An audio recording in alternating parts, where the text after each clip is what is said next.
Hello everyone, welcome back to the channel. তো আজকের discussion হচ্ছে ইনসাফের গল্পের আউটলাইন নিয়ে। তো ইনসাফ সিনেমাটি আসছে ঈদ উল ফিতরে রিলিজ পাবে।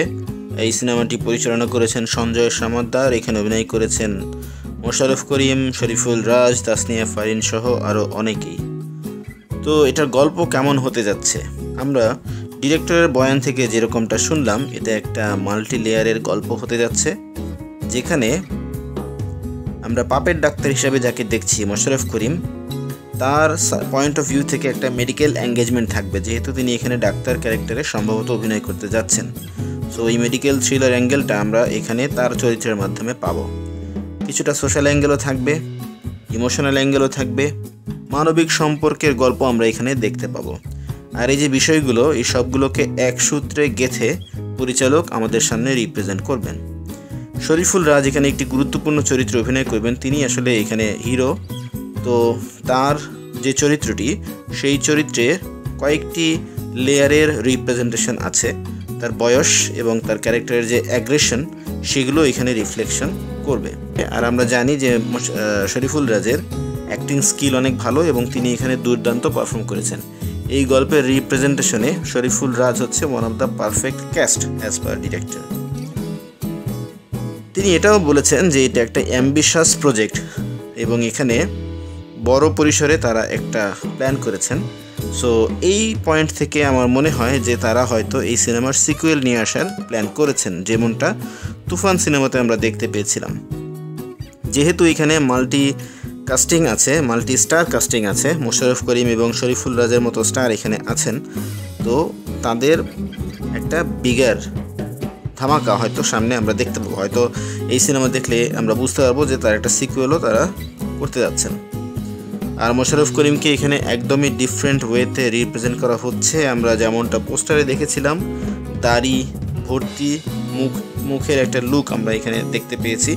ইউজুয়ালি আমরা মোশাররফ করিমকে যেমনটা দেখি যে তিনি ক্লিন শেভড থাকেন, বাট এখানে তাকে দাড়ি ভর্তি লুকে নিয়ে আসা হয়েছে। তারা চেষ্টা করেছেন একটা নতুন লুক দেওয়ার জন্য, যাতে করে দর্শককে একটা নিউ টেস্ট দেওয়া যায়। তারা চান দর্শক সন্তুষ্ট হোক, এই কন্টেন্ট দেখে দর্শক হ্যাপি থাকুক। এটা কিন্তু একটা ইম্পর্টেন্ট পয়েন্ট। যখন আমি আমার কাস্টমার, যারা ডিরেক্টর হিসাবে আমার প্রধান কাস্টমার কিন্তু হচ্ছে দর্শক। দর্শক যদি হ্যাপি হয়, সিনেমা হিট। দর্শক যদি হ্যাপি না হয়, cinema flop. Word of mouth এই প্রজন্মের দর্শকদের জন্য খুবই গুরুত্বপূর্ণ একটা বিষয়।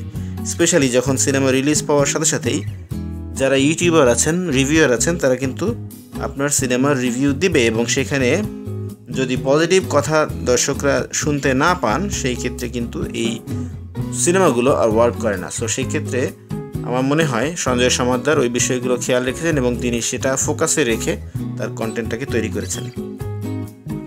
আমরা অলরেডি 3টা পোস্টার দেখেছি এখন পর্যন্ত ইনসাফ টিম থেকে। যে পোস্টারগুলোর মধ্যে তৃতীয় পোস্টার, যেটা তাসনিয়া ফারিনকে নিয়ে বের করা হয়েছে, সেই পোস্টার নিয়ে কিন্তু একটা সমালোচনা তৈরি হয়েছে যে এটা copied and pasted from somewhere else. তো ওই বিষয়টা নিয়ে ডিরেক্টর পজিটিভ। তিনি বলছেন যে সমালোচনা থাকতেই পারে, এটাই হচ্ছে বিউটি অফ আর্ট। যদিও তারা বলেছেন যে এটা অনিচ্ছাকৃত একটা ভুল ছিল। যিনি পোস্টার মেক করেছেন, তিনি তাকে যে কনসেপ্ট দেওয়া হয়েছিল, সেই কনসেপ্টটা এক্সিস্টিং একটা পোস্টারের সাথে ম্যাচ করে যাওয়াতে এই ঘটনাটা ঘটেছে। বাট তিনি এটা পজিটিভলি নিচ্ছেন।